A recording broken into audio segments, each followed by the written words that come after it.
Oh, you heard that sigh. Oh, right.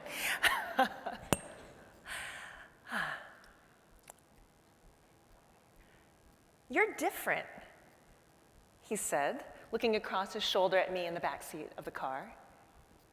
I was caught a little off guard and wasn't sure what would come next because I've had unusual conversations with Lyft drivers before. So, you're different, he said. Well, actually, some of the most unusual conversations I've had with Lyft drivers have been here in Denver. Earlier this year, when I was here for work, one of my Lyft drivers picked me up from the airport, and then we're just chit-chatting, and she said, "Oh, so where are you from?" And I said, "I'm from Seattle." She said, "Oh, Seattle? Oh, no, it's so ugly." So I wasn't expecting that. And then even later that night, another Lyft driver, maybe it was Uber, we were chatting, and he was telling me about his kids. And then he said, "Oh, do you have any kids?" And I said, "No." And he's like, "Oh, are you married?" And I was like, "No." He's like, "I don't understand. You're intelligent. You're good looking. Why are you single?" "Oh, I know. You must be mean." So, when my Lyft driver yesterday morning on the way to the airport in Seattle, when we pulled up to the airport and he turned, looked over at me in the back seat and said, "You're different," I wasn't quite sure what to expect. But then he went on to say, 99% of the passengers I pick up in my car, they don't talk to me. They just sit down and they pull out their phone, they just stare at their phone. But you talk to me. I don't know why you talked to me, but you did. And I enjoyed our conversation. So thank you for connecting. And then he helped me get my bag out of the trunk. We shook hands. I waved at him as he pulled off away from the curb. And as I walked into the airport, I thought how grateful I felt to have had such a lovely conversation and how perfectly timed to have that conversation on my way to come speak to you. You are different. You are the connectors. You are the collaborators. You've been doing this for a long time, ever since your organization was ever founded.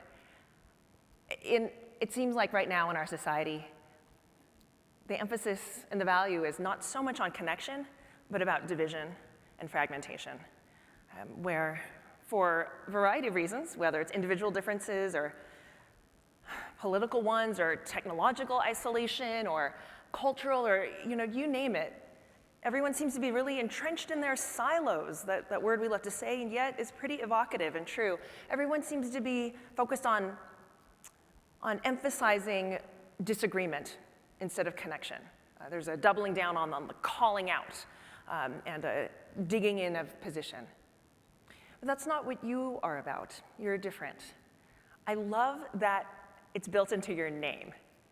Like most organizations and academies are like the Academy of these people or the Association of that people.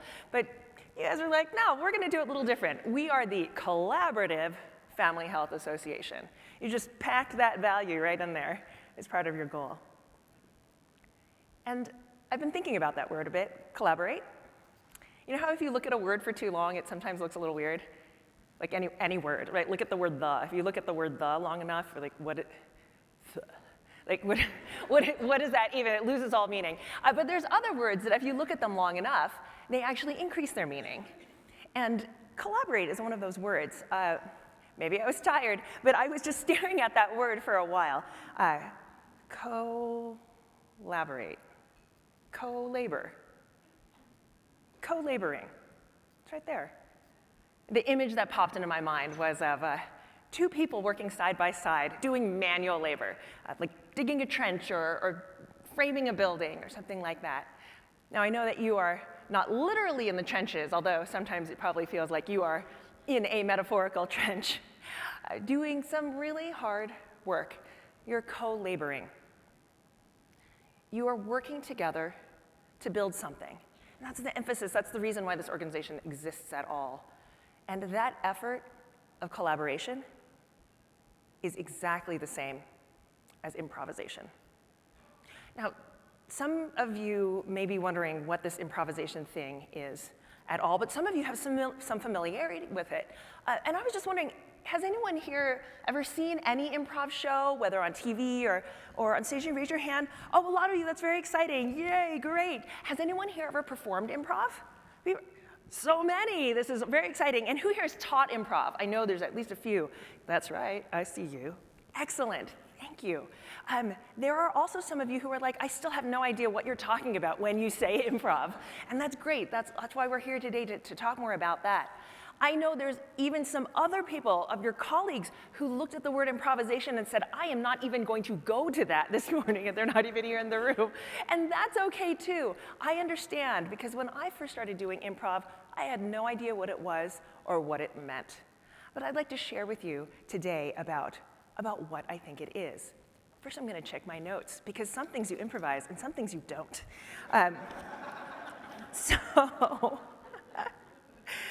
So I took my first improv class about almost 13 years ago. Fresh out of residency, I decided I needed a hobby because I no longer had any. So I kind of very much on a whim signed up for a class, and unexpectedly, it changed my life. I just thought it was going to be, well, I don't know honestly what I thought it was going to be. I'd only seen Whose Line Is It Anyway on TV and had thought, oh my gosh, that Wayne Brady man, he must have sprung forth from his womb being hilarious. Not his womb, you know, someone else's, I assume. And he's so funny, how did he do that? That just looked like fun. So that's what I thought it was gonna be, just fun. But what I discovered in that classroom on that very first day, and then over and over again as the years went by, is that improv wasn't just this comedy thing. It was actually a gift.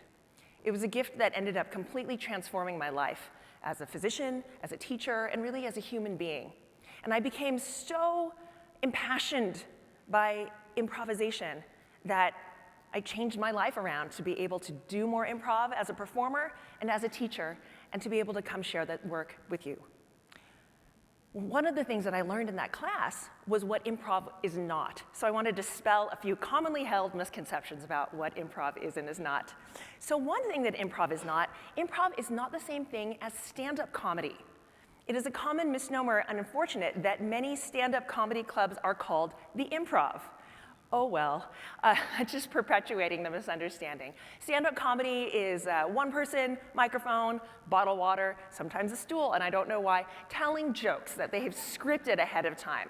I think the stool is just to hold the bottle of water. So they just tell jokes, Ali Wong or Seinfeld, or this has been going on for a long time. So stand-up comedy, those are scripted jokes. Improvisation is also not sketch comedy.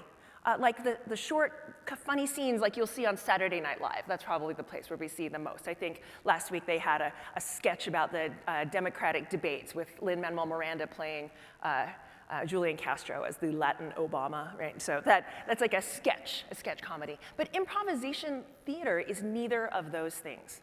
Improvisational theater is simply unscripted theater. So just like regular plays are a genre in which you might have some drama, you might have comedy, you might have satire or farce or a musical. Improvisational theater also has all that variation as well. You could have an unscripted drama, an unscripted tragedy, unscripted Shakespeare, unscripted musical, if you will. So it's simply spontaneous.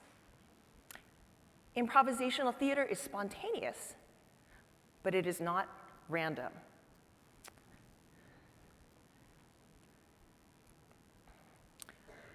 Improvisation is not random. Improvisation is a skill, it is an art, it is a professional ability, it is the cultivated intuition that guides spontaneous action. Let's think about that. Well, professional jazz musicians improvise. I brought some musical instruments on stage to demonstrate that point. I'm not going to play them, but they're there. So professional jazz musicians improvise.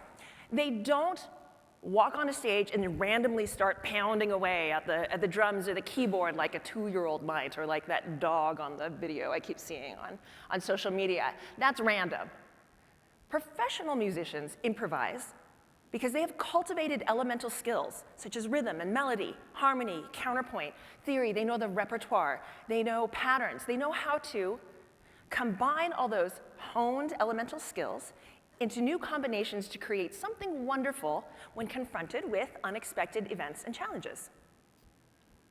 Professional athletes also improvise. They don't just randomly run out onto the court or the field and just start swinging at things or throwing at people, or, it's like the difference between picnic volleyball and actual Olympic athletes who play volleyball. Right? There's a big difference there. These professional athletes have honed these elemental skills of strength in the weight room, agility. They know different patterns, they know different plays, they know different tactics. They combine them spontaneously into different combinations so that they create something wonderful out of unexpected events and circumstances. Professional improvisational theater actors are also not randomly walking onto stage and just saying whatever comes to mind. They have cultivated elemental skills of listening, observation, perception, of emotional recognition and modulation, of elements of storytelling and of narrative. And they're able to combine them together spontaneously in the moment to create something new and wonderful out of unexpected and challenging events and circumstances. Professional clinicians also improvise. Professional clinicians never walk into a room, a meeting room or clinic room, and just randomly say what's on their mind. Or sometimes they do. But should they? They should be cultivating elemental skills of listening, observation, perception, of memory, of storytelling, of pattern, of narrative. They should be practicing those elemental skills somewhere else, cultivating their intuition so that they can come to the court or the room and be able to create something new, a collaboration out of unexpected circumstances and events. Professional clinicians should know how to improvise, and yet so commonly we do not learn that. We're just kind of thrown out there into the wild and said, go, be empathic, connect. You're like, but how? And you just figure it out along the way. But improvisation is a skill. The goal of improvisational theater is collaborative storytelling, but the goal of medical improvisation is an applied one. It's the goal of collaborative patient care. And that's what you are all about. No check. So what exactly is medical improv then? Because we were just talking previously about improvisational theater, but now we're talking about improvisation as it's applied. What is medical improvisation? Medical improvisation is an adaptation of improvisational theater principles and exercises to the context of medicine to enhance such medical skills as communication, teamwork, cognition, and so many others. Now, when I first stepped into that improv classroom, I was not expecting to learn any application to my life outside of that room. I was there just for fun. But I learned a lot of things. What I didn't know was that improv, in fact, actually started as an educational method. Modern improv theater began in the 1920s in Chicago. Are there any social workers in the house? Raise your hand. Woohoo! Improv started with you. It did. Improv was started by Neva Boyd, a social worker at the Hull House in Chicago, where she innovated the concept of using play as a teaching method to teach positive or desired behaviors. It was adapted by her colleagues into an educational method, first in drama and then in other fields, evolved from there into performance. There's a direct lineage right into Second City, if anyone's seen that in Toronto or Chicago. From there, improv performance has spread across the world, and it was only a matter of time before a branch split back off again and came full circle, such that improv methods became being used in non-performance settings, most commonly in business, but starting in the mid-2000s, being used in the clinical realm as well. For me, it was an eventual discovery. I was doing a lot of shows and auditioning and performing improv, and I started noticing that at work, I would suddenly have these moments where improv would just pop in, where I would do something where I was like, oh, that was an improv moment, Oh, did anyone see that? No, but I did. It was an improv just showing up, not where I had planned, but it was showing up in my work, teaching residents, working with patients, it was there. And slowly I started thinking, gosh, I've learned so much that's helping my ability to connect and collaborate with my colleagues and my patients and my learners that I learned not in medical training, but I learned in improv. Is there a way to bring that in? And I started looking in the literature, and it turns out there was. Starting in 2008, the term medical improv first appeared in the medical literature, describing an elective taught to medical students at Northwestern Medical School, a bioethicist and an improv teacher named Professor Katie Watson. In 2013, we held the first medical improv Train the Trainer workshop, through which we've now had 200 of your colleagues come through, including some people in this room, have come through that trainer workshop in which we learn how to teach that 10-hour medical improv elective. In 2015, we published this definition of medical improv that you're seeing here in front of you. And then in 2018, I was grateful enough to publish a paper describing the structure about how medical improv might work. And that's what I want to share with you today. How do we boil this down into translating an art, which sounds a little strange, into something that's really useful for us in our day-to-day work? So this is how, ooh, I pushed a button. I wonder what happened. Okay, I'll push a different button this time. So, there we go. Medical improv, the applied version of improvisational theater, can be broken down into three structures. There's the skills, the abilities that we are learning, the abilities of improvisation. There are the exercises by which we learn them, and there are the principles that guide them. So in order for us to really understand this, though, we need to invoke the room. What do I mean by that? We're training skills. We're learning skills. And I don't know if you guys have had this experience when you're working with your colleagues, but sometimes when you want to teach a new concept or a new ability, the inclination for myself as well as my colleagues is to deflect by spending all our time talking about the concepts rather than doing them. Say, well, I'm just sit in my chair and pontificate on what that would mean to hypothetically do the thing that you were describing, but I don't actually want to do it. But that's not how you learn behaviors. It'd be like football players learning how to play football by talking about it instead of actually doing it. So that's not going to happen. So for us to actually learn a bit about improvisation, we have to do a little bit here. And so I'd like for you to imagine that right now, instead of this gigantic ballroom with all your friends, right now you are in a small classroom with about 12 of your colleagues and friends. So imagine that, if you will. It's a small-ish room, but there's no tables, but we each have chairs that we can move around. We don't need them a lot. We're not sitting in them a ton. We're mostly up and about on our feet. So that's our improv classroom. We meet for 2.5 hours once a week for 8 weeks because we know that distributed learning is more effective than bolus learning. So that's how I'm going to do it. So that's the room we're in, and let's invoke the spirit of that classroom right now by channeling what these principles are to begin with. The principles are our guiding values. They're the reason why we're here. They are our goals and objectives. So let's see what they are. There's a bunch of them, and for us to really feel them and believe them and understand them, I'd like to ask you to do a favor for me, please. I'm going to say them out loud as each one appears, and then we're going to invite you to just repeat it after me. Also, it's been 15 minutes, and by learning theory, we know that we need to change the pace a little bit, and otherwise, people fall asleep. So that's what we're going to do. So the first principle of many, this is just a selection, but the first principle I'd like to share with you is this, which is that at no point in time in our little classroom together do you have to be amazing. So our principle is this: I don't have to be amazing. Could you please say that? I don't have to be amazing. Wonderful. You may be amazing, and in fact, I'm sure you are. But feel no pressure to have to be amazing. You don't have to be original or creative or outstanding or impressive in any way, because in our room right now, we are here to learn and discover. So you're not getting graded.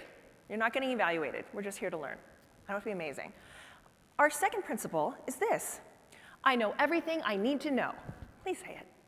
I know everything I need to know. That is right. You walked into this room this morning fully equipped. You have everything you need to have. You know everything you need to know. If you don't know it, that's fine. You came here to learn it. Hopefully that feels like a relief. Right. Our next principle is that there are no mistakes, only gifts and opportunities. There are no mistakes, only gifts and opportunities. That's right. We will make errors. I will say turn right when I meant to say turn left, and that's fine. It won't be a cause of shame or a reason to melt into the floor or disappear. It will simply be a gift, an opportunity to learn, oh, I need to study my directions more next time. Or it'll be a chance for either ourselves or someone else to learn something. Make your partners look good. Make your partners look good. Yes. We are here not to worry about making ourselves look good. Look how great I am at this exercise. We're here to make our partners and our teammates look good. We know we don't have to be amazing. We just want to support everybody else and remind them that their mistakes are gifts and opportunities. So hopefully that's freeing as well. Assume good intent. Assume good intent. Assume good intent. When things do go wrong, and they will, we will know that everyone was just trying to learn. If they made a mistake, it's because that wasn't something they knew coming into the room. They're simply trying their best. And so there's no reason to feel like we're attacking each other. We know they're trying to make me look good. It was just a gift of a mistake. We're going to assume good intent. And then finally, for our intents and purposes, celebrate failure. Celebrate failure. What? Celebrate failure. When failure occurs, when mistakes occur, we will not berate ourselves. We will not blame other people. We will not try to run away and hide. We will step into that and we will celebrate. These principles are what we use for side coaching and for our ground rules. That's what, our code of conduct that we agree to when we step into this room. Without these principles, the exercises that we're about to do are merely games. They're just for fun. We lose the learning potential. But if we keep the principles in mind, that's what brings us to the part where we can actually learn. And in fact, celebrating failure was one of the very first exercises that I learned. I'd like for us to do this one together. So in one of my first classes, it wasn't enough for us to just say that we were celebrating failure. We actually had to physically celebrate failure every single time. Which meant that every time we made a mistake, and there were many mistakes, my instructor, Matt Smith, said, oh, no, come back, don't go off stage. You have to celebrate failure. And what he meant was this. He said, do a failure bow. Modeled after a circus bow. So you think of a circus performer, say a Cirque du Soleil performer, a tightrope walker, a trapeze artist, or a figure skater, if that seems easier to visualize. When they fall, they typically don't, well, what happens? Let's say a trapeze artist falls up from the trapeze, is caught in the net, they roll off. What they don't do is stomp their feet, make foul gestures, and point and yell at someone and stomp off stage. As an audience, we would feel very uncomfortable. We would also wonder if they were okay. That is not what they do, and on every level. But that is not what they do. They would tumble off the net and take a huge bow. And as an audience, our reflex is, naturally, to clap. Yeah, some people actually started clapping, right? Like, we're like, yay! Like, thank you for letting us know you're okay, for being okay, everything's okay. And my instructor said, that is what we have to do in this classroom for your 11 classmates every time you make a mistake. He said, you have to take a big bow. And we're like, oh, okay, I screwed up. And he's like, no, a big bow, a big bow. With arms high up in the air and a really dumb grin on your face, because this is really unconvincing. And a totally different message. So big grin on your face and take a huge bow and say, I messed up. And then you'll clap for yourself and everyone in the room will burst into applause for you every single time. And after a while, you make enough mistakes that it gets into your blood. And I would find that I would be not in class, I'd be walking down the hallway and I would trip and I'd be like, thank you. You will see me do that. I will do this. It became habitual. And so I'll see my niece will trip and she'll look at me, I'll be like, yay! It becomes part of a reflex instead of my typical reflex, which would be to, wasn't me, nobody saw it, pay no attention to the spilled coffee on the floor. That wasn't me. It's the difference between hearing a glass shatter at a restaurant, looking around and being like, who's the klutz? And hearing a glass shatter in the restaurant and the waiter being like, that was me, and the restaurant applauds, which some of you may have seen before. So I would like for us to do a failure bow right now as our first exercise. I invite you all to please stand. Please stand, if you will. And please assume the position by putting your arms and watching your neighbors take care of each other, but as high up in the air as you can.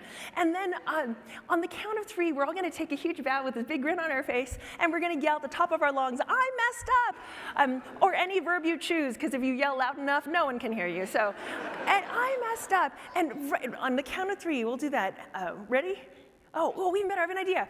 This half of the room, turn and face them. This half of the room, turn and face them. You're all facing each other. So you're cheering for each other. So on the count of 3, I messed up. 1, 2, 3. I messed up. Clap madly for each other. Thank you. Hey, go ahead, please. Have a seat again. We can and will do this endlessly because it's a wonderful opportunity to purge all the mistakes that we may have actually made in our lives. Yeah, and no doubt it will happen again. So that is one example of an exercise because as we now see, we're starting to see how these things come together. There are skills and abilities that we're learning, and we learn them by doing them in an exercise, physically moving, to enhance our learning, and they're guided by principles. There's a reason that we're doing them. I want to get a little bit more then into what those skills are. We talked about improvisation as a global skill, the cultivated intuition that guides our spontaneous action. We got to break it down a little more than that. So let's break it down. Oh, Naftali, you said that you wouldn't rap. I'm not going to make you rap right now, but one of the most amazing things that I've ever learned in improvisation is how to do improvisational rap, freestyle rap. You're like, is she going to rap right now? Maybe later.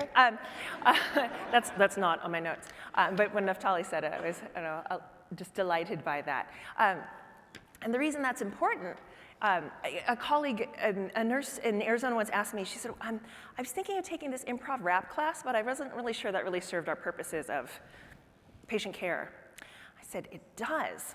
Not because you're going to sit down with your patient and be like, I think that you should take this drug, it's good for you. I don't even know if I know what the drug does or what it can do, but you're not going to do that. Side effects, oh no, boo. But you're not going to rap necessarily directly with your patients, but what you are going to learn are skills of thinking quickly on your feet and integrating lots of content and boiling it down into something simple that you can convey in a short period of time. And those are the skills that you're learning. Elemental skills. Now there's a million different skills of improv. If you tried to list them, you would become overwhelmed. And early in my work, as I was sharing improvisation with my colleagues, they would become overwhelmed as well as skeptical. How could one art form possibly teach you all these different things? I don't get it, and also I can't remember. And so I took it upon myself to address this challenge of how do we boil this down to translate the skills of improvisation into something that we can understand and grasp. I think that all the skills of improvisation can fall under 3 general categories. Thank goodness. Oh. And the 3 categories also, really fortunately, by total coincidence, all start with the letter A. I'm really glad for thesauruses. So, the first group is this. It's the group of attunement. The second group is that of affirmation. And the third group is of advancement. Let's explain what each of those skill groups means. Attunement. By attunement, I mean the skills of listening, perception, and observation, both about what's going on with other people. Are they looking at me? Are they not? What mood are they in? What are they wearing? Are they disheveled? Are they well-kept? Why do they keep looking at the clock? It's also your ability to perceive what's going on in the room around you. Is it hot in here? It's a little hot in here. Is it hot, or is it just up here? It's hot. Is it warm? Is it drafty? Where is the nearest emergency exit? What is going on in the room? How many people are sitting behind me? Am I the only person at my table? Environmental awareness, and also awareness of what's going on with oneself. I'm slouching, or oh my gosh, I didn't realize that I kept tapping my foot against the floor. Am I hungry? Am I hangry? Like, what state am I in? So skills of attunement have everything to do with awareness for others, for your environment, and for yourself. The second group of skills has to do with affirmation. This is the group of skills that is most often omitted. We're paying a lot of attention to our colleagues, to our patients. You are professional communicators. I know you do this. Affirmation, we know affirmation is absent when someone feels that they are not heard. We have felt it ourselves, having had conversations with people, and you're like, you weren't listening to a thing I said, yet you continue to talk. So we know when we feel not affirmed. We are less good at recognizing when we have not affirmed, because sometimes we're such in a rush to fix things that we forget to stay in this space of affirmation. Affirmation has everything to do with validation, acknowledgement, support, sometimes agreement, not always, with the other people with whom we're communicating, but also with ourselves. That when we have ideas or beliefs, that we validate them and support them as being worthy ideas. We have to attune to what's going on. We have to validate and affirm that which we perceive. And the third group is that of advancement. We then have to move the interaction forward. We have to add new information, provide new gifts and new opportunities. I'm coming. No, it has to do with not letting a conversation stagnate in place. Have you ever had that kind of conversation where you say something and I say something and we keep on saying the same thing back and forth at each other and you're like, so now what? Like we feel kind of good, but we haven't gone anywhere. And that's the element of advancing. Someone said it's the difference between an action movie and Russian literature. where Crime and Punishment, you like flip forward 100 pages, and you're like, I'm still in the same scene, nothing's happened. Whereas, action movie, you blink and you're like, oh my God, 3 people died, and who's that new character? Because stuff is advancing or happening really fast. In a conversation, we know that advancement sometimes happens quite a bit and sometimes not enough. We know that in interactions, this is actually an element. It kind of works in order and kind of happening all the time. The conversation that is often used as an example would be maybe a difficult conversation. And for me, it's flu season. So I have this conversation quite a bit with my patients where, multiple times a week, where someone will come in and say, I'm not sure I really believe in the flu shot. I'm not sure I believe in the flu shot. I don't know that I want my family to get it. And the inclination might be to skip to advance and say, so the flu shot is really important because I don't want you to die. But you just skip right to let's cut to the chase, But what I've skipped is listening, because what this patient just said to me was, in fact, that they are concerned for the safety of their family. I needed to pay attention to when he kind of looked at the wall when he said it, that he was a little bit embarrassed to say that he wasn't into the flu shot and didn't want it for his family. So I had to pay attention to that, and I had to affirm that. I see that you're concerned about the flu shot and that you've put a lot of thought into it. I said, yeah, I have. Advance. It's important to me that I, as your doctor, provide you with all the information that I can so that you can make the best decision possible for your family, because I know there's a lot of information that's really conflicting out there in the world. He's like, yeah, I would really like more information, is what he said. Attune, affirm, and advance, all really happening at the same time. And these are the skill groups. Now, these are the skill groups, and you're like, yeah, okay, I see that. But we can't really learn any skills unless we do them. And so I'd like to really double down on this by sharing some examples of exercises. Remember, there's only 12 of us in our room, so we're gonna do some. And the first exercise that I'd like to ask us to do is this. It's an organizational exercise, and it's an attunement one. For a second, please turn on your radar, what some people call their spidey sense, right? Your perceptive ability, the eyes in the back of your head, and actually just look around the room and just take in the room for a minute.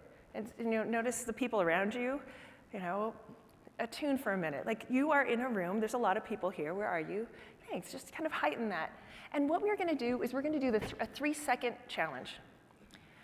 I'm going to count to 3, and in those 3 seconds, completely non-verbally, using only non-verbal communication, you are going to find a partner in 3 seconds, a partner.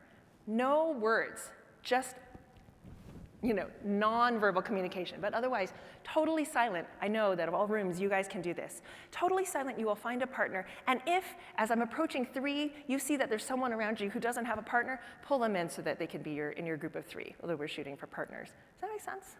So, spidey sense on, radar on, I'm gonna count to 3, and totally non-verbally, you will find yourself a partner. And here we go. Ready? 1, 2, 2.5, and 3. Okay, wonderful. If there's someone who doesn't have a partner, raise your hand and let the nearest person grab you into their pair. Great, thank you.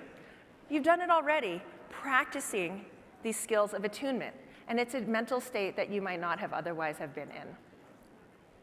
And so, in order to, now that we've broken into partners, we're going to do some exercises that are a classic example of what we might do in an improv class. It's so wonderful. Everyone's looking out for each other and like finding partners for each other. I'm so grateful. So this is what we're going to do. I'm going to ask one of your colleagues, Alex, to come up and demonstrate with me. We're going to have a series of very short, like less than 30-second, paired conversations. These conversations are going to be a little different than the typical conversation in that we're actually going to have a very specific structure for that. We're going to play with a toolbox of phrases for conversation. We're building ourselves an array of elemental skills that we can combine at different times depending on the circumstances. And we're going to play with phrases. And the first phrase we're going to play with is a phrase called yes, but. 1T. So the way it works is this. Let's see now. Let's come over here because there's better light here. See us. So Alex, let's thank him for helping. Yeah. You can take bows anytime, whether you make a mistake or not, because if you do this enough, people will just reflexively start clapping for you. So it's just a wonderful thing. So Alex and I are going to have a conversation, and it's going to be about some generic topic. We'll make it about food. Why not? Food's generic enough. And the way it's going to work is this. One of us will begin with a statement, because this conversation is going to be all statements, not questions. We're real good at questions. So we're not going to practice questions today. That's another day.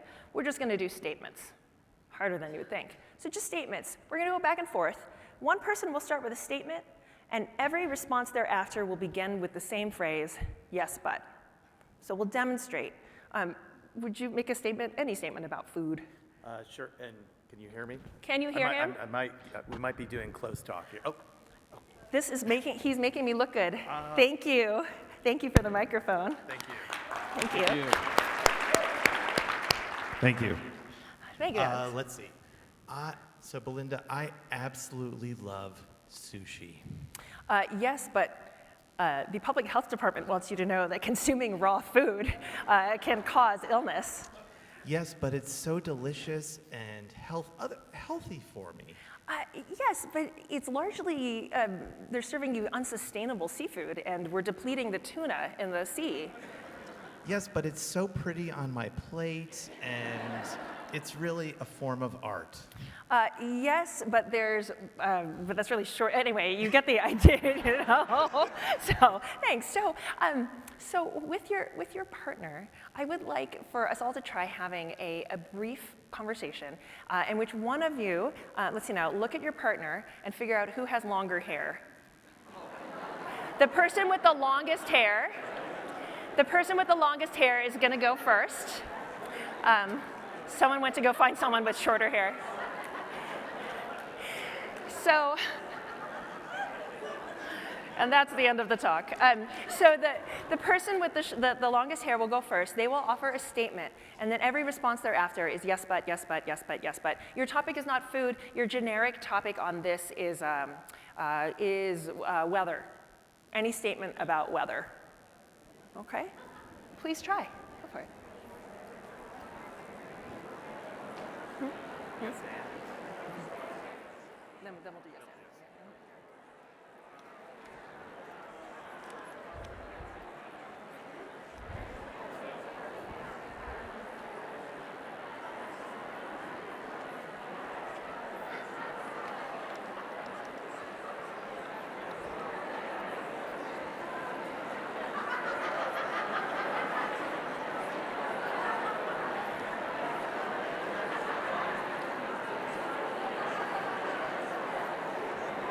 Thank you very much. Please thank your partners.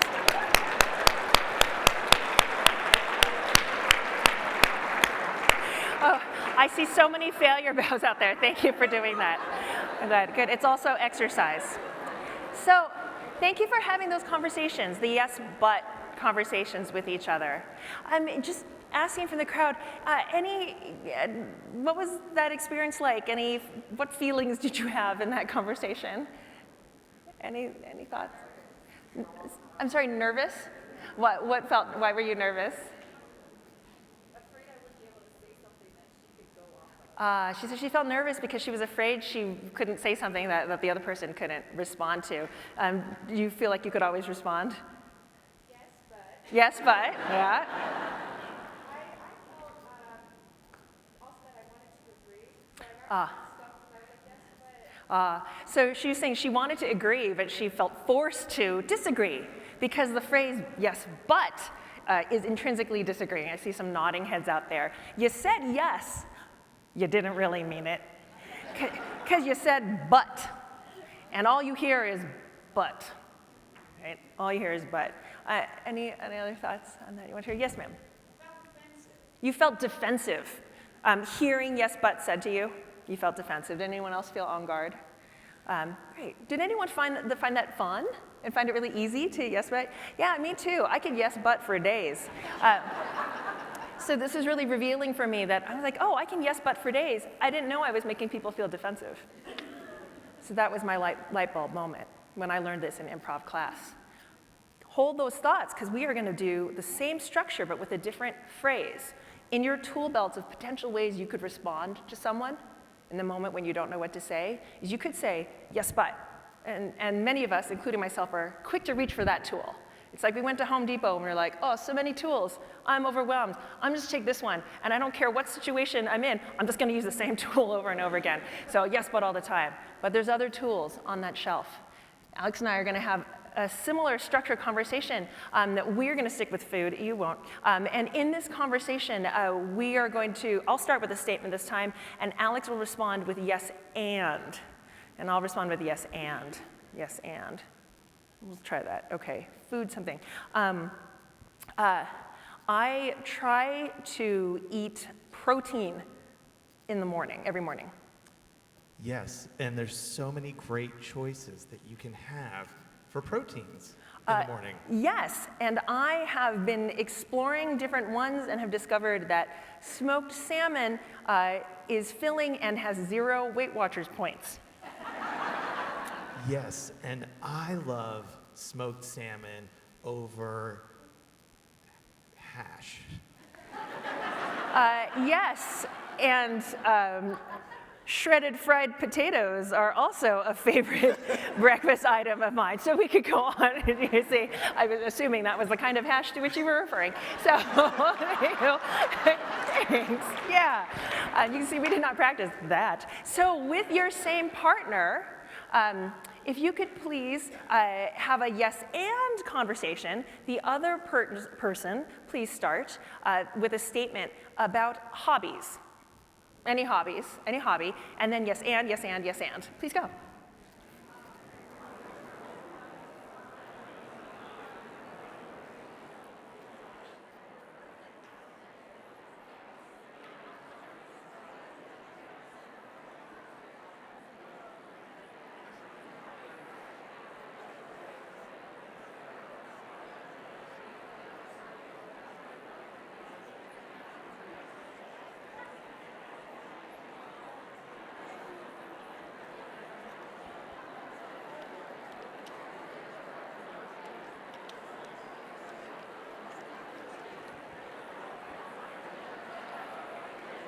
Thank you.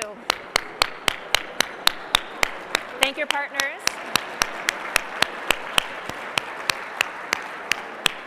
Thank you very much for having that conversation. What was your experience like in this conversation? Any feelings or impressions from that? More affirming. Lovely, thank you. Yeah, how did that feel to have yes and come back at you instead of but?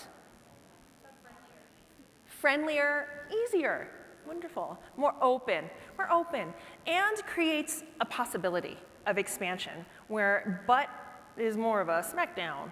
It boxes you in. It redirects. It says the thing you said was not good enough for me, but, so there I'm going to add something else that's different. Whereas yes and says, you said a thing, and I'm going to also say another thing, and they're going to exist together, perhaps even building upon each other. Yes, sir. I found with yes and that I actually wanted to respond with a question. Hear more about this. Thank you. Did anyone else also have that instinct? You're like, I want to ask a question. We're so reflexive, which is wonderful. We're so well trained and naturally curious about wanting to attune, and Russian literature expands, like we want to know more about that thing.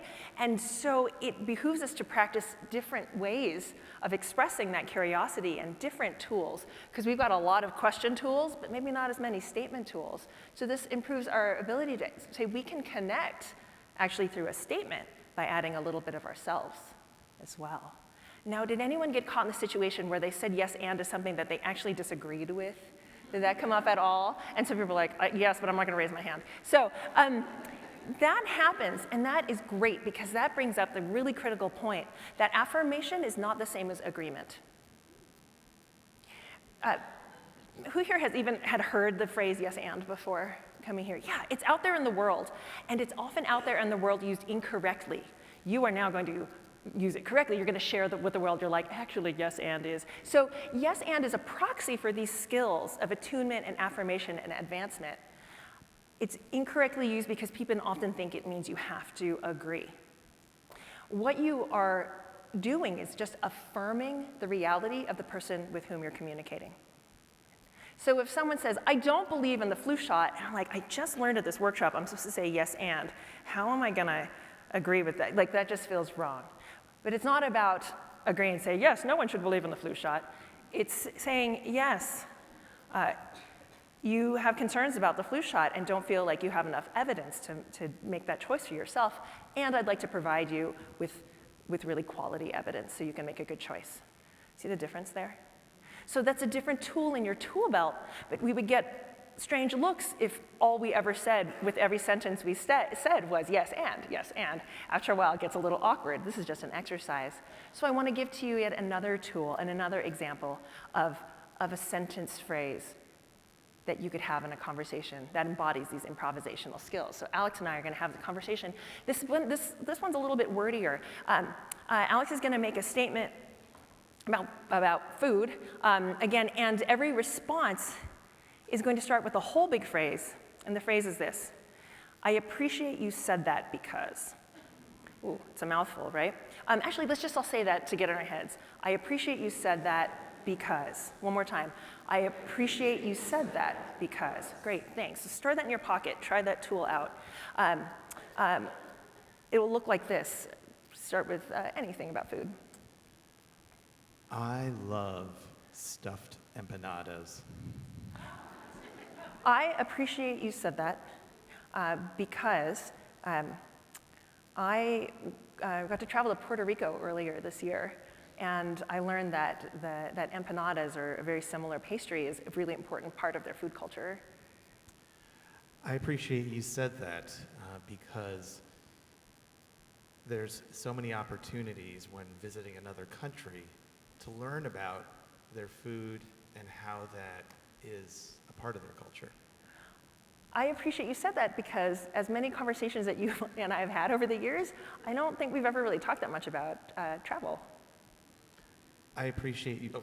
I mean, yeah, right, we could, we'll continue this conversation later, but yeah, I'm like, oh, right, so there. So with your partner, please have, and I appreciate you said that because conversation, your topic for this, so I'm gonna kick it up a notch and add a little layer of complexity.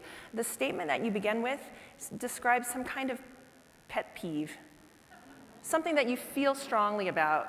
A pet peeve, not political peeve, but a pet peeve, like I can't stand it when the, toilet roll is hung the other way, or whatever it is. It makes sense?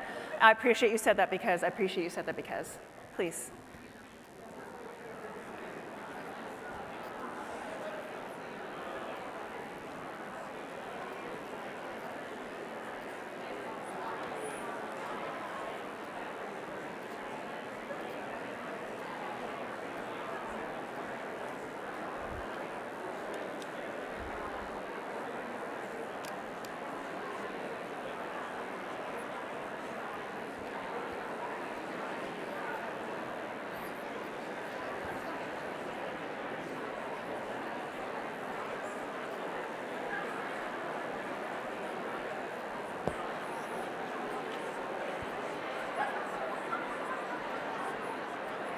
Thank you.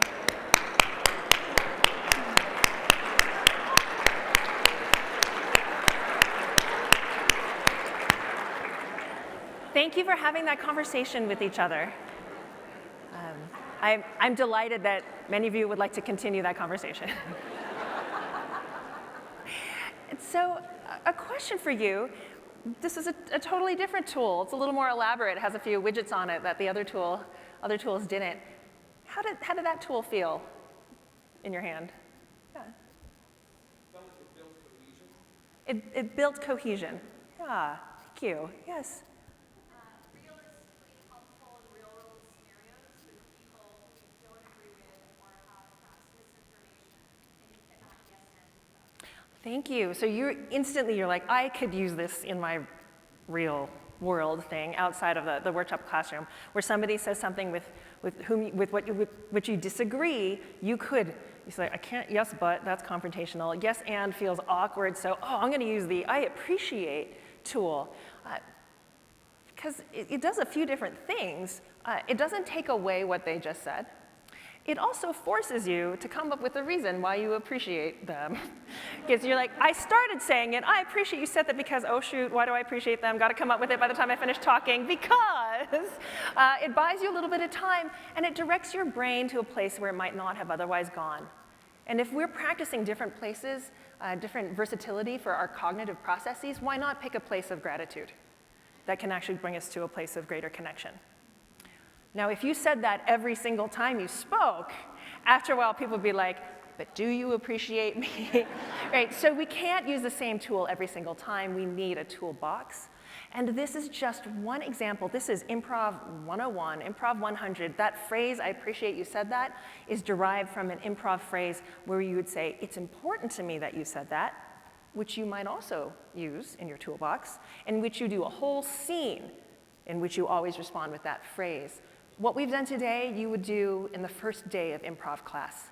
But improv training goes on forever. You have just tasted a bit of the weight room, so to speak, but you would build in layers of complexity. You could do a similar exercise, but only on nonverbal communication, practicing emotional expression and recognition, and that's actually one of the things we'll do in the workshop that follows this. You are building skills on layers, in layers, from the weight room to the practice field, to scrimmaging, to the exposition game, to the real deal. It's filling that space in our clinical training where we usually jump from aspirational abilities straight to doing that, or maybe to simulation. But it fills that space in between where we can practice these complex skills, try out different tools in a safe environment where we can assume good intent from our peers and know that we are there to learn. I learned that I should have put the click advancer in my pocket instead of all the way over there. Thank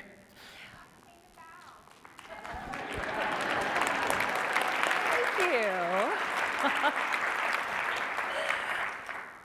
I didn't plant her. We've talked about skills, attunement, affirmation, and advancement. We've tasted some of the different kinds of exercises that would eventually build into scene work that then kind of looks like role play, except your learners are like, can we try medical scenarios next? And you're like, wow, I really snuck the spinach in, didn't I? Right?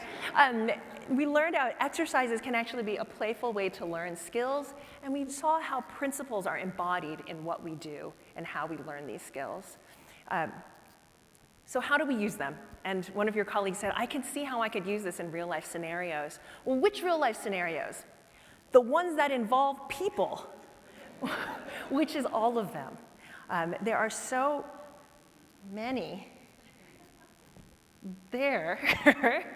There's so many, and the list could go on and on. Teamwork, difficult conversations, feedback, collaboration, and there's so many different ways to put it and express it in nuances. There are so many different kinds. But one thing I want to call your attention to is not just the wide array of ways in which you can apply this work in relating to others, but also the importance of applying this work to yourself. So when I first started doing this work, I was in it just for performance, just to have fun. But I have a confession to make to you. which is that I am a hardcore perfectionist, and not necessarily in a good way. A perfectionist with a very deeply entrenched sense of imposter syndrome, where for my entire life, I believed that I was supposed to be and capable of being the absolute best in everything. I grew up feeling that I needed to bring home the A+ and not the A. I mean, this is multifactorial. There's a lot of things that contributed to that, for sure. But I internalized that. I felt that I should always achieve the absolute best. I should jump through every hoop that the outside world presents for me. And I should jump through every hoop, and I should not need any help doing it. I should be able to do it all by myself. There are no flaws, no mistakes. The world must think I'm perfect. But that is actually not true and not sustainable. And so as I progressed through my life with all these accolades and achievements, jumping through all these hoops fairly well most of the time, and when I didn't, I would kind of hide them or diminish them so people wouldn't notice. I tried to present even more that I was so great, but over time, I felt eroded inside by the truth. And I was concerned that if people knew that it was actually not perfect, that I would be abandoned, that even my friends would stop hanging out with me because they're like, oh, she's just a lie. That's not very healthy, nor is it sustainable. And for me, the tipping point came after a series of unfortunate events where after a few years out after residency, I lost my job under unpleasant circumstances. I was dumped by the much younger boyfriend. Don't do that. And it was one of those breakups that lasts like 5 times longer than the actual relationship, very bad. And then my dog got cancer. I know, poor baby, right? And I'm trying to hold it all together, be like, I'm fine, everybody, I'm totally fine, I got this, crumbling inside. And then I was diagnosed with cancer. I was diagnosed with vulvar intraepithelial neoplasia, and I felt so ashamed. I felt so dirty. I felt old. I already felt old. The young guy broke up with me. I felt old and I felt dirty, and I felt like I couldn't even do cancer right.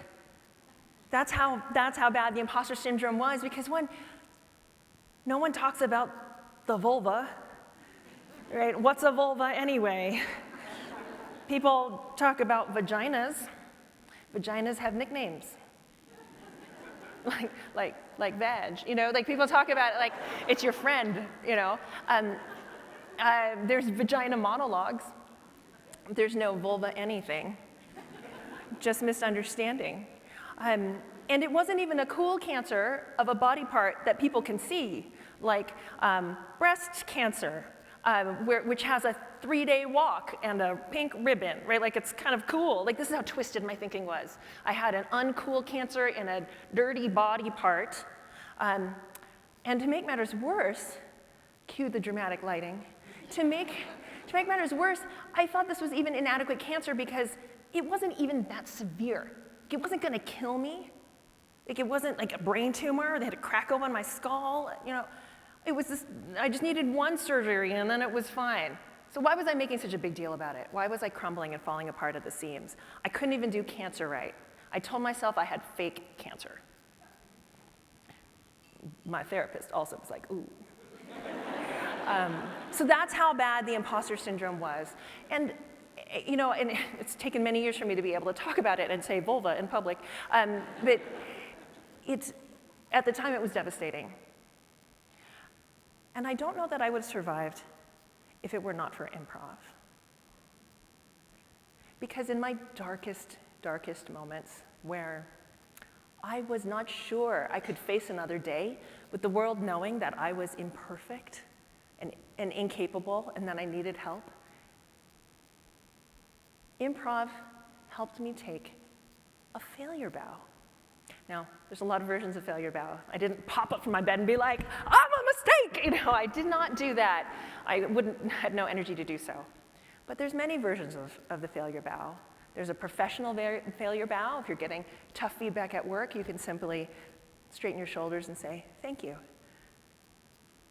And then there's the personal failure bow, where when you're sitting by the front door of your house having just gotten this diagnosis and you're sobbing in tears or you're in your bed and you feel like you can't get up, you can call a friend and say, I need help.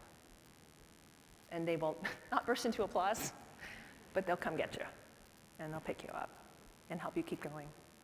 And I don't know that I could have done that if it were not for improv, for having actually practiced in a little classroom, in a safe space, the ability to say, I'm not perfect, and to say thank you and accept the support from others around me. And that was just the beginning of how improv changed my life. Because from then, I thought, well, this whole life philosophy of perfectionism no longer works. So how will I carry on in the world? How will I move forward? And in the 8 years that have passed since, I've slowly learned to attune to myself. I never really listened to myself before. I just jumped through the hoops that other people set out for me. But what do I want? What do I think? What do I believe in? And then having recognized those thoughts, I'm learning how to affirm them, to say that has value. You should do that. And learning how to advance, to make choices in my life and in my words that put those thoughts out there in public. Well, I would not be standing here right now, quite literally, if I hadn't thought, I believe in this improv thing to make a difference in people's lives, to help people connect, and to believe in themselves as well. And I'm going to change my life in order to share that work and change jobs and travel around. I'm here today to share this with you because that gift that fell in my lap taught me to acknowledge the gifts that are in my own life so I could pass that gift on again to you. Improvisation is about connection. It's about collaboration. It's about finding connection in a world that wants to divide us. It's about reaching across the aisle or the table or across specialties, across the room. It's about acknowledging the differences that are existing within ourselves as well to live, as Parker Palmer would call it, the undivided life. So I hope that today, having learned about improvisation, about this cultivated intuition that guides our day-to-day spontaneous action, and having learned about the different skills of affirmation and attunement and advancement that we can use in our interactions with others and with ourselves, that it can help you in the work that you are all doing individually and collectively in your work to collaborate, to integrate, and to connect.